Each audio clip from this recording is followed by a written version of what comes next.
기록적인 폭우로 삶의 터전을 잃은 이재민들과 사찰에 불교계가 따뜻한 자비의 손길을 전하고 있습니다.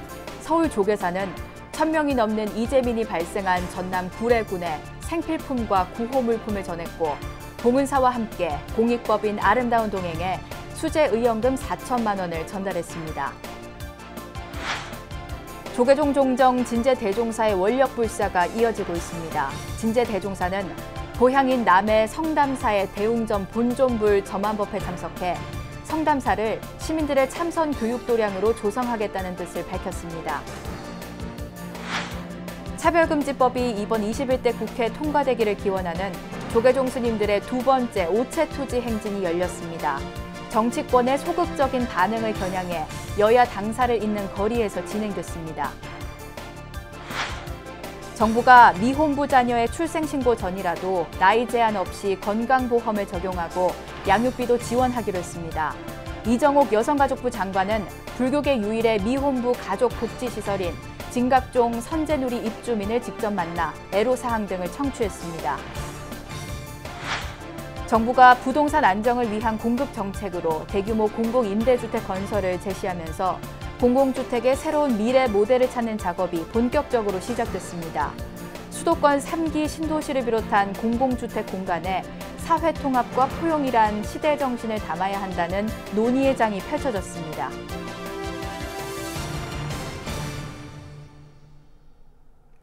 여러분 안녕하십니까? 8월 14일 금요일 BBS 뉴스입니다. 기록적인 폭우로 삶의 터전을 잃은 이재민들과 사찰에 불교계가 따뜻한 자비의 손길을 전하고 있습니다. 서울 조계사는 1000명이 넘는 이재민이 발생한 전남 구례군에 생필품과 구호물품을 전했고 봉은사와 함께 공익법인 아름다운 동행에 수재의연금 4천만 원을 전달했습니다. 첫 소식 전경윤 기자입니다. 서울 조계사의 종무원과 신도들이 긴급 구호 물품들을 차에 실는 작업에 한창입니다. 조계사가 산하자원봉사단 행복나눔 가피봉사단과 함께 마련한 구호 물품은 컵라면 1000개와 초코파이 4,800개, 생수 5,000병, 그리고 세면 도구 세트 1000개 등입니다. 화물트럭에 실린 생필품과 구호 물품은 구례 화엄사를 통해 구례군청에 전달됐습니다. 조계사는 기록적인 폭우로 1000여 명이 넘는 이재민이 발생한 전남 구례 주민들에게 따뜻한 자비의 마음을 전했습니다.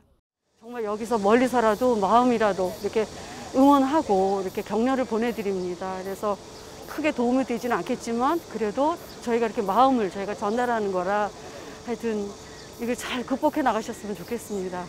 자원봉사는 카피에서 조금이나마 도움이 되고자 물품을 오늘 전달하게 됐습니다. 힘들지만 잘 극복하시고 구례군민 전국의 수해를 당하신 모든 분들에게 힘내시고 잘 극복하시기를 조계사 모든 가족들은 기원을 드리겠습니다. 조계사는 이와 함께 이재민들을 위한 성금 2천만 원을 공익기부법인 아름다운 동행에 전달했습니다. 서울 강남 봉은사도 수재의연금 2천만 원을 전달해 종단의 수해복구 지원에 힘을 보탰습니다. 코로나도 또 겹치해서 이렇게 장마까지 있어가지고 어쨌든 우리나라는 전통적으로 농경사회가 밑바탕이 되다 보니까 어쨌든 우순 풍조가 이렇게 바람하고 비가 이렇게 편안하고 농촌이 편안해야 도시인들도 편안해집니다. 이런 가운데 공익기부법인 아름다운 동행은 화엄사 등과 함께 구례군 이재민들과 자원봉사자들을 위한 짜장 공양과 구호 물품 지원에 나섰고 구례군과 경남 하동군 등 각 지역에 물품을 전달했습니다.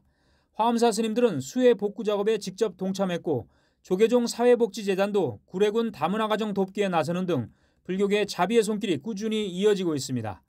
BBS 불교방송은 아름다운 동행과 함께 집중호우 피해를 입은 사찰과 이재민들을 위한 성금 모금 캠페인을 통해 자비 나눔 행렬에 동참했습니다.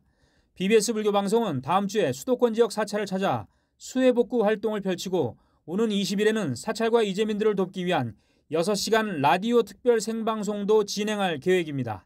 BBS 뉴스 정경윤입니다. 문재인 대통령은 최근에 집중호우로 심각한 피해를 본 남부지방 지방자치단체 11곳을 2차 특별재난지역으로 선포했습니다. 특별재난지역으로 선정된 곳은 전북 남원시와 전남 나주시, 구례군, 곡성군, 담양군, 화순군, 경남 하동군, 합천군 등 남부지방 11곳입니다. 특별재난지역으로 선포되면 해당 지자체의 재정 자립도에 따라 피해 복구비 중 지방비로 부담해야 하는 비용의 50에서 80%를 국고에서 지원받을 수 있습니다. 지난 7일 7개 지자체에 이어 이번에 11곳이 선정되면서 특별재난지역은 전국 18곳으로 늘어났습니다. 올해 사상 처음으로 7월 평균 기온이 6월보다 낮은 역전 현상이 나타났습니다. 기상청에 따르면 지난 6월은 때이른 폭염으로 평균 기온이 역대 1위를 기록했지만 7월은 매우 선선해 전국 기상관측을 시작한 1973년 이후 처음으로 7월 평균 기온이 6월보다 낮은 역전 현상이 발생했습니다. 6월과 7월의 평년 기온은 각 21.2도와 24.5도로 올해 1월에서 7월까지의 평균 기온은 역대 3위지만 월별 기온 변동이 매우 컸습니다. 조계종 종정 진제대종사의 원력불사가 이어지고 있습니다. 진제대종사는 고향인 남해 성담사의 대웅전 본존불 점안법회에 참석해 성담사를 시민들의 참선 교육 도량으로 조성하겠다는 뜻을 밝혔습니다. 부산 BBS 박영록 기자가 보도합니다. 경남 남해 삼동면 금속리에 자리한 성담사입니다. 이곳에서 13일 대웅전 본존불 점안법회가 본격했습니다. 지난 2011년 진제대종사가 시민 참선 교육 등의 원력을 세우고 지난해 본격적으로 불사를 시작한 지 1년여 만입니다. 진제대종사는 참선을 통해 참나를 찾아가는 인간의 심성 개발을 강조했습니다. 또한 법문을 통해 사부대중들의 끝없는 정진을 당부했습니다. 부처님을 깨달은 그 법력을 이제 여기서 우리 참선을 잘 1년 결제하고 또 1년 결제하고 1년 3년만 하면 막 이 도를 알겠다고 3년만 노력하면 막 다 해결되리라고 봅니다. 이런 좋은 길지다 그 말이에요. 그래서 이제 여기서 이제 10월 10일부터 이제 하루에 이제 그 13시간 정진에 의해서 막 1년 3년만 딱 되면 1년이 지었거든 가지고 뭐 밤이 지내가 날이 지내가 모르고 모든 묻고 말하는 것은 뭐 다 잊어버립니다. 이러한 상태가 아야 동화 깨달아집니다.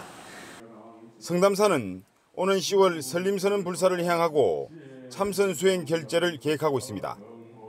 이날 점안법회에는 진제대종사의 원력 불사에 힘을 보태기 위해 팔공총림 동화사, 불광사, 해운정사 등에서 천여 명이 동참했습니다. 광명을 확 띄울 수 있는 그런 이런 좋은 틀을 찾아가지고 우리 종정리학께서 오늘 성담사 부처님을 모시게 되었다니 이 얼마나 큰 영광입니다. 성담사는 앞으로 조사전과 극락전, 종각 등의 정각을 이어갈 계획입니다. 특히 참선 교육을 원하는 사람이면 누구나 참여 가능한 시민 선방 불사를 이어갑니다. 성담사에서는 일반 시민들뿐만 아니라 외국인들도 참가할 수 있는 시민 참선 교육장을 만들 계획입니다. 종교와 인종과 국적과 남녀를 불문하고 누구라도 참선 교육을 배우고자 한다면 문을 개방하여 지도할 것입니다. 조계종 종정 진제대종사의 원력 불사가 남해 성담사에서 어떻게 실현될지 주목됩니다. BBS 뉴스 박인호입니다. 신임 원로의원 선출과 종단 최고법계인 대종사법계 특별전형 심의를 위한 원로회의가 열립니다. 조계종 최고의결기구인 원로회의는 9월 8일 오후 2시 한국불교역사문화기념관 4층 대회의실에서 제64차 회의를 열고 신흥사 전 주지 도후 스님과 법주사 전 주지 지명 스님을 원로의원으로 선출하는 안건을 다룹니다. 원로의원은 중앙종회에서 추천받아 원로회의에서 제적 과반수 출석과 출석 인원 3분의 2 이상의 찬성으로 선출하게 돼 있습니다. 원로회의는 또 법계위원회에서 대종사법계 특별전형 대상자로 확정된 원택 스님, 지원 스님, 해총 스님 등 21명에 대한 심의를 진행합니다. 수행과 지도력의 상징이자 종단의 최고 어른인 대종사법계는 법계법에 따라 중앙종의 동의와 원로회의 심의를 거쳐 종정예하가 품서하게 됩니다. 차별금지법이 이번 21대 국회에서 통과되길 기원하는 조계종 스님들의 두 번째 오체투지 행진이 열렸습니다. 정치권의 소극적인 반응을 겨냥해 여야 당사를 잇는 거리에서 진행됐는데요. 특히 국회 과반을 차지하고 있는 더불어민주당의 책임을 지적하며 이해찬 대표와의 면담을 요구했습니다. 김호준 기자가 보도합니다. 비는 그쳤지만 눅눅한 아스팔트 바닥에 온몸을 던집니다. 차별금지법 제정을 위한 조계종 사회노동위원회의 2차 오체투지 행진입니다. 정치권의 각성을 촉구하는 의미에서 미래통합당 당사 앞에서 시작해 더불어민주당 당사 앞까지 진행됐습니다. 미래통합당과 더불어민주당 등 많은 정치권에서는 아직도 별 관심을 갖고 있지 않는 것 같습니다. 국회의원이라는 것은 국민이 시키면 시키는 대로 해야 되는 국민의 심부름꾼에 불과합니다. 그동안 정치권은 차별금지법을 뜨거운 감자로 취급하며 본격적인 논의에 들어가기를 주저해 왔습니다. 정의당 장혜영 의원이 대표 발의한 차별금지 법안도 법안 발의 요건인 의원 10명을 간신히 채울 정도였습니다.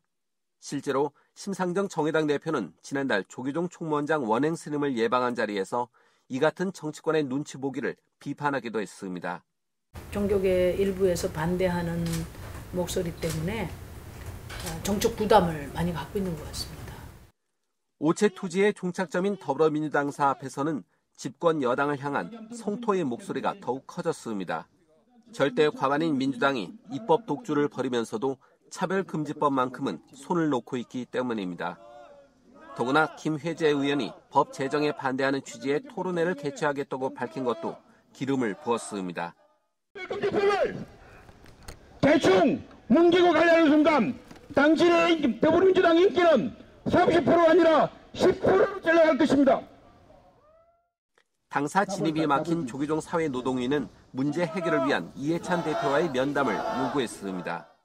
면담을 하면서 더불어민주당이 당론을 확인하고 싶다. 그리고 우리 입장은 당론을 빨리 정해가지고 차별금지법에 정기국회 통과시켜달라는 겁니다. 제정에. 지난 17대에 처음 발의된 이후 좀처럼 국회 문턱을 넘지 못했던 차별금지법이 이번 9월 정기국회를 앞두고 중요한 기로에 섰습니다. BBS 뉴스 김호준입니다. 일본군 위안부 관련 자료들을 체계적으로 수집 정리한 디지털 자료 저장소가 국내에서 처음으로 운영을 시작합니다. 여성가족부 산하 일본군 위안부 문제연구소는 오늘 올해로 세 번째를 맞는 국가기념일인 일본군 위안부 피해자 기림의 날을 맞아 이 같은 내용의 아카이브 814를 개관했습니다. 아카이브 814에는 한국전쟁 당시 연합군이 작성한 자료에서부터 일본군 위안부 문제 해결을 위한 활동과 관련된 자료까지 모두 526건의 디지털 기록들이 담겼습니다. 특히 일본군 성노예 전범 여성국제법정 재판 자료와 일본 정부가 위안부 모집과 이송, 위안소 설치와 운영에 관여한 바를 보여주는 관련 공문서와 유엔 문서 등도 열람할 수 있습니다. 어린아이를 홀로 키우는 미혼 아버지, 즉 미혼부는 복지 사각지대에 놓여 양육과 경제적 어려움이 적지 않은데요. 정부가 미혼부 자녀의 출생신고 전이라도 나이 제한 없이 건강보험을 적용하고 양육비도 지원하기로 했습니다. 이런 가운데 이정옥 여성가족부 장관은 불교계 유일의 미혼부 가족 복지시설인 진각종 선제누리 입주민을 직접 만나 애로사항 등을 청취했습니다. 정영석 기자가 전합니다. 정부가 미혼부 자녀의 복지 사각지대를 해소하기 위한 대책을 내놨습니다. 우선 미혼부의 자녀가 생후 12개월이 지났어도 건강보험 혜택을 지속적으로 받을 수 있도록 했습니다. 정부는 또 자녀 출생 신고 전에도 한부모 가족 아동 양육비를 지원하기로 했습니다. 미혼부가 가정법원에 접수한 친생자 출생 신고를 위한 확인 신청서와 유전자 검사 결과 등을 주민센터에 제출하면 아동 양육비를 받을 수 있습니다. 이렇게 되면 저소득층 한부모 가정은 매달 20만 원의 아동 양육비를 지원받게 됩니다. 이정옥 여성가족부 장관은 그제 정부 서울청사에서 열린 사회관계장관회의에 참석해 미혼부 가족 지원을 위한 방침을 이같이 밝혔습니다. 여가부는 이와 함께 미혼부 가족이 일정 기간 한부모 가족 복지시설에서 안정적으로 거주할 수 있도록 시설 입소 기준을 완화할 계획입니다. 이런 가운데 이 장관은 불교계 유일의 미혼부 가족 복지시설인 진각종 선제누리를 찾아 입주민들을 직접 만났습니다. 보험이나 보육비 지원 이런 복지 혜택도 사실 일반인이 알기에는 참 어렵습니다. 그래서 이런 시설을 통해서 개개인이 국가에서 지원하는 정책에서 소외되지 않게 또 적극적으로 안내해 드리겠습니다. 이어진 비공개 간담회에서 이 장관은 정부의 한부모 지원 정책을 소개하고 선제누리 입주자들이 생활하면서 겪는 애로 건의사항 등을 청취한 것으로 알려졌습니다. 입소 기간이 이제 제한되어 있지 않습니까? 근데 그 기간만큼 또 이제 빨리 퇴소하게 되니까 그 기간을 좀 더 연장이 됐으면 좋겠다. 이제 그런 말씀을 드렸고요. 선제누리는 이 장관의 시설 방문을 계기로 미혼부 가족에 대한 정부 정책과 복지 혜택 등이 크게 개선되기를 기대했습니다. 그래서 많이 소외되고 있는 기회를 얻지 못하고 있는 많은 부자 가정들이 이번 기회를 통해서 좀 더 나은 시설과 정책들로 만나볼 수 있었으면 좋겠습니다. 정부가 미혼부 가족 지원을 확대해 나간다는 방침을 정한 가운데 불교계도 복지 사각지대에 놓인 이들 가정에 대한 실질적인 지원 방안을 모색해야 한다는 목소리가 나오고 있습니다. BBS 뉴스 정효석입니다. 불교계 시민환경단체들이 절기상 삼복더위의 마지막을 알리는 말복을 맞아 기후위기 극복을 위한 채식 캠페인을 진행합니다. 불교 환경연대와 불교 기후행동은 내일 말복을 맞아 채식을 통해 기후위기를 극복하기 위해 온라인 말복 채식 캠페인을 진행한다고 밝혔습니다. 불교 환경연대는 가축이 내뿜는 메탄가스와 가축 사료 재배에 따른 산림 파괴 등이 지구온난화의 주범으로 꼽히면서 기후위기를 극복하기 위한 대안으로 채식이 떠오르고 있다고 설명했습니다. 이들 단체는 육류 소비가 심한 말복에 삼계탕만큼의 효과를 볼 수 있는 음식으로 채식 육개장, 즉 채개장 레시피를 대중들에게 소개하고 SNS를 통해 널리 알릴 계획입니다. 정부가 부동산 안정을 위한 공급 정책으로 대규모 공공임대주택 건설을 제시하면서 공공주택의 새로운 미래 모델을 찾는 작업이 본격적으로 시작됐습니다. 수도권 3기 신도시를 비롯한 공공주택 공간에 사회 통합과 포용이란 시대 정신을 담아야 한다는 논의의 장이 펼쳐졌습니다. 이형구 기자입니다. 집값 문제가 시대적 과제로 떠오른 요즘 서민 주거 안정과 공급난 해소의 초점이 공공임대주택에 맞춰지고 있습니다. 누구나 살고 싶은 중산층 대상의 질 좋은 공공임대주택은 이제 거스를 수 없는 대안이 됐지만 고밀도 난개발과 지역 이기주의의 벽을 넘기도 만만치 않습니다. 이런 상황에서 공공임대주택의 이상적 미래 모습을 제시한 국제 심포지엄이 열려 주목을 받았습니다. 서울 도심에서 주택 공급을 획기적으로 확대하자. 그중에서도 공공주체가 주도돼서 공급하자는 완전히 새로운 정책 제안이 지금 이루어지고 있는 상태에 있습니다. 이 시기에 어떤 유형의 주택을 지어야 되나, 어떻게 지어야 되나, 그다음에 누구에게 공급할 거냐, 이 부분이 진지하게 고민이 돼야 됩니다. 기조발제에 나선 세종대 김영욱 교수는 사회 통합과 포용을 공공주택의 시대 정신으로 제안했습니다. 교류와 소통을 막는 대단지 고층 위주의 공간 생산에서 벗어난다면 우리 사회가 안고 있는 각종 병리 현상까지 치유할 수 있다고 주장했습니다. 근데 제가 생각하는 도시 공동체라는 것은 서로 모르는 사이라도 서로 조우하게 되면 눈에 보이지 않는 커뮤니티가 만들어지고요. 그러면서 이런 신뢰 관계가 직접 알지는 못하지만 그 사회에 형성된다는 거죠. 이게 도시 공동체이지 않을까 저는 그렇게 생각을 합니다. 그러면서 세계적 추세를 반영해 적정 블록의 크기, 평균 8층 이하의 중저층, 다양한 소유 방식 등을 공공주택 택지 개발 단계부터 고민해야 한다고 주문했습니다. 지금 현재 공공주택 지구 500%, 50층에 대한 논의가 뜨겁습니다. 사실 정치권에서 어젠다를 먼저 이제 들고 나온 거죠. 그런데 앞서 이제 많은 연구에서 보셨지만 주거 지역이 50층, 굉장히 암담하다고 봅니다. 세계적 건축가인 위니마스 네덜란드 MVRDV 대표는 영상 기조 발제로 다양성과 다공성, 녹지, 복합 개발 등을 미래 주거 방향으로 제시했습니다. 서경욱 영국 노선브레아드 교수는 수도권 3기 신도시에 들어설 공공임대주택을 코로나19와 기후변화 시대에 발맞춰 재택근무형 홈오피스와 보행자 위주의 단지 환경을 갖출 것을 제안해 눈길을 끌었습니다. 인구 센서스로는 부부를 갖고 있는 가구가, 부부를 포함한 가구가 50%밖에 안 되는데 여전히 모든 주택을 부부 침실을 중심으로 설계하고 있는 평면 설계는 도대체 언제 고쳐질 것인가? 우리 사회의 생활 양식과 가족 구조와 이 공동체에 대한 비전은 도대체 무엇이고 이것이 어떻게 설계에 반영돼야 하는가? 이것이 공공임대주택 설계를 둘러싼 가장 중요한 쟁점들. 공공임대주택에 관한 이 같은 논의는 불교가 지향하는 공동체적 삶의 가치를 내포하고 있습니다. 집값 문제를 넘어 국민 전체의 주거 안전망이라는 인식 속에서 공공주택을 바라봐야 할 때가 됐습니다. BBS 뉴스 이현구입니다. 불교 환경연대 등 불교 시민환경단체들이 절기상 삼복더위의 마지막을 알리는 말복을 맞아 기후위기 극복을 위한 채식 캠페인을 펼치고 있습니다. 지구온난화에 따른 기상이변과 기후위기는 우리의 생존을 위협하는 심각한 문제로 떠올랐습니다. 일상 속에서 실천할 수 있는 일부터 시작하는 자세가 필요한 때입니다. 이상으로 8월 14일 금요일 BBS 뉴스를 마칩니다. 여러분 고맙습니다.